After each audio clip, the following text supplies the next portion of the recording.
When a structure fails, it's more than a disaster. It's a story written in steel and concrete, waiting to be deciphered.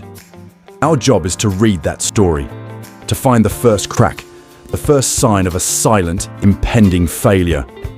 Every piece of evidence, from the smallest crack to the largest fallen beam, is a clue.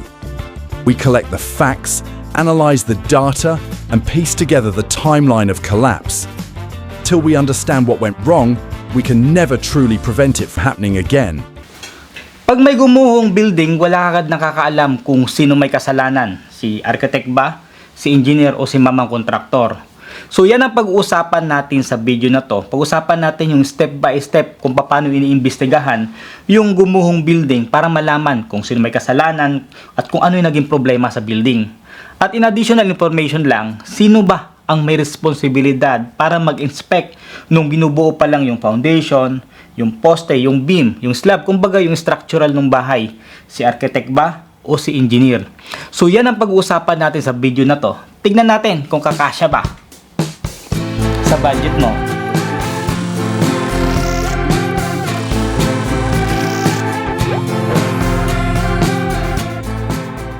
Sa hindi nakakakilala sa akin, ako nga pala si Donald Diniega, isa akong professional civil engineer at ang purpose ng video na to ay for information lang. So unang step na ginagawa pag may gumuhong building ay ito yung site securing.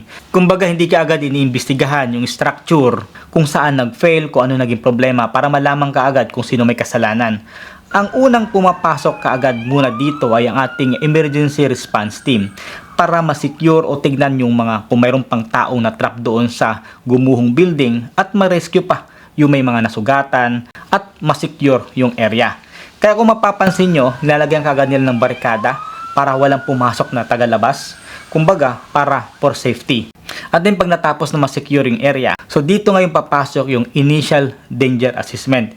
Titignan yung structure. Halimbawa, mayroon pang nakatayo na poster rito, titignan kung kumbaga pwede pa siyang gumuho para ma-secure na during forensic investigation, safe sila. Kumbaga, halimbawa ako yung nag-iimbestiga bilang isang structural engineer, nandoon ako sa site, mayroon nga nakatayo na poste. Pag hindi ko inassist yan na danger pala siya, nandoon ako nakatayo, matumba. Kumbaga, pwede ako madisgrasya. Kaya yun ang iniiwasan nila. Kaya nagkakaroon kaagad ng initial danger assessment bago magkaroon ng forensic investigation. So pagkatapos na ngayon ma-secure ng area, ang sunod na step na gagawin dito ay structural inspection.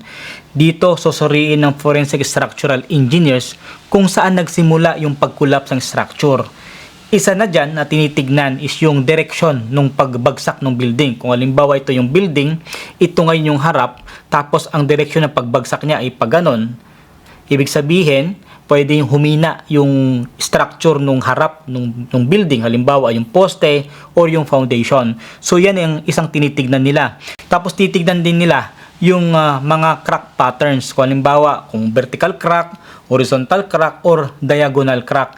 Diyan kasi sa mga crack na patterns ay makikita nila kung ano yung naging sanhi o naging behavior ng structure. Halimbawa, vertical crack. Ito ngayon yung wall natin, tapos nagkaroon siya ng vertical crack. Mapapansin nyo, para siyang bumaba yung kanyang side ng structure. Ibig sabihin, pwedeng nagkaroon ng overloading dito sa area na to, kaya bumaba yung side na to, or pwede rin nagkaroon ng settlement yung lupa o yung foundation, kaya nagkaroon ng vertical crack. Kaya dyan makikita kung ano yung naging failure ng structure base lang sa crack.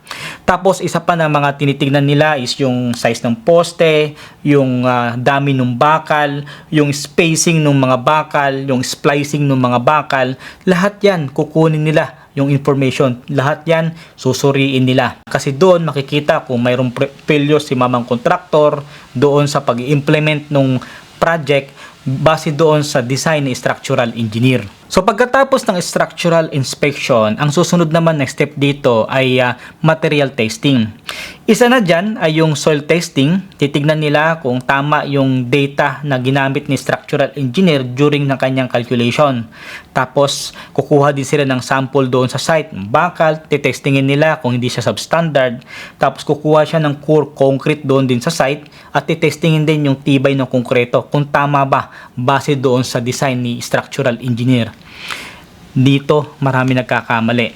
Lagi kong sinasabi pag mayroon akong ginagawang vlog ay yung halaga nung halo ng semento, buhangin, tsaka graba, tsaka tubig, kasi doon nakasalala yung tibay ng konkreto.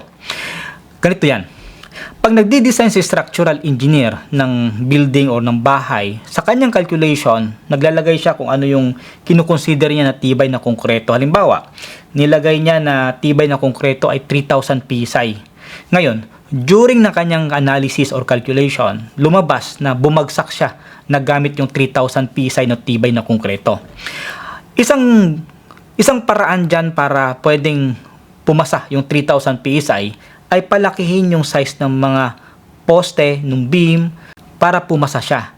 Pero, minsan si architect ay meron siyang requirements. Baka ayaw niyang masyadong malaking poste kasi masisira yung aesthetic ng kanyang dinidesign na bahay. Or mayroon din siyang requirements about doon sa space. Kaya isang paraan dyan ng structural engineer ay taasan yung tibay ng konkreto. Mula sa 3,000 PSI, baka gagawin niyang 4,500 PSI. So ngayon, nung nag-run na siya uli ng analysis niya ng kanyang calculation, pumasa siya sa 4,500 PSI. So yun ngayon ay ilalagay niya doon sa structural design na dapat ang gagamitin na konkreto ay 4,500 PSI.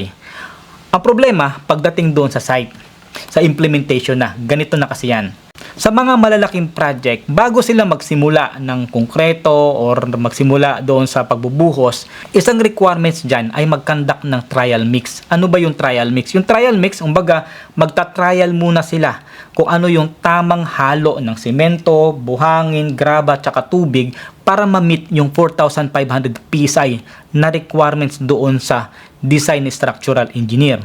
Ngayon, pag nakuha na niya yung tamang timpla ng semento, buhangin, graba, tsaka tubig, yun na yung gagamitin na timpla every time na naghahalo sila ng konkreto. Ngayon, sa mga small scale construction, lalo sa Pilipinas, may mga kontraktor na kung ano yung nakasanayan nila na halo doon sa mga previous project nila, yun na lang din ang ina-apply nila sa mga bagong project nila. Kung halimbawa ang requirements is 4,000 PSI, tapos ang nakasanayan ni mamang kontraktor doon sa mga previous project niya ay 3,500. Kumbaga, bagsak na siya. Hindi niya na na-meet yung requirements ng 4,500. At isa pa, lalo na pag mano-mano yung halo. Pag mano-mano ang halo, asahan mo, hindi consistent yung tibay nito. Kasi ganito nangyayari minsan sa site. Pag nagsasako-sako ngayon si mamang labor ng graba o ng buhangin, minsan depende yon sa lakas ng labor. Sasabihin ngayon ni mamang labor doon sa nagpapala, oy, wag mo namang damihan yung dami ng graba kasi mabigat. So ang mangyayari ngayon dyan, kukulangin na ngayon yung sukat ng buhangin at saka ng graba. Kaya mayroon ng posibilidad na hindi niya ma-meet yung tibay na structure na kailangan base doon sa design structural engineer. Kaya doon pa lang nagkakaroon ng problema. Kumbaga, kahit tama yung bakal na ginamit mo, tama yung spacing, tama yung lahat, pagdating sa konkreto, kung bagsak naman siya, may posibilidad na bumagsak yung building mo. Ngayon, pagkatapos na ngayon ng material testing, ang susunod naman na gagawin dito ay yung design review. Kukunin ngayon ng structural engineers yung original drawings, pati yung structural calculation doon sa building, kung tama ba yung kanyang calculation. Titignan lahat yung mga perimeters na ginamit doon sa kanyang design, kung tama ba yung lumabas na size ng poste, size ng beam. Kumbaga, magraran uli sila ng analysis kung walang mali doon sa design ni structural engineer. Ngayon, pagkatapos na ng lahat ng steps, kumbaga mula doon sa structural inspection, material testing, design review, magbibigay na ngayon sila ng sagot kung ano yung naging root o cost nung pag-collapse ng building. Pwedeng lumabas doon sa report na nagkaroon ng design failure or nagkaroon ng poor construction or tinipid yung materyales, may mali doon sa poste, kulang yung bakal na ginamit, mali yung konkreto yung ginamit. So lahat yan lalabas doon sa report. Kaya dito sa investigation na to, dito lalabas na hindi lang sa design kundi doon sa construction. Dahil sa construction, isa lang yung mali yung ginawa. Halimbawa, isang poste, ang design ng concrete niya ay bumagsak siya. Maapektuhan na ngayon yung behavior ng structure. Kaya napakahalaga na kailangan tama yung materialis yung gagamitin mo. Mula umpisa hanggang matapos base doon sa design ni structural engineer. At din doon sa tanong kung sino bang may responsibilidad para mag-inspect ng construction ng structural, si architect ba o si engineer? Ang sagot dyan, pagdating sa structural, ang dapat nag-inspect dyan ay hindi si architect kundi si civil structural engineer. Siya kasi yung mag-inspect, titignan niya kung tama yung hukay ng foundation, tama yung size ng foundation, tama yung size ng bakal, yung spacing ng bakal, tama yung tapos pag-verify ng formwork bago magbuhos ng konkreto. At din yung pagtiyak na sumusunod yung construction sa structural plans at specification. So yun yung responsibilidad ng civil structural engineer during construction. So yun, I hope nakapagbiyaw ng panibagong information. Kung bago ka pa lang sa channel to, please subscribe this channel. Tsaka pahit na lang din ng bell notification below para ma-notify ka pag may bago tayong upload next time. So paano? God bless at tsaka ingat lagi.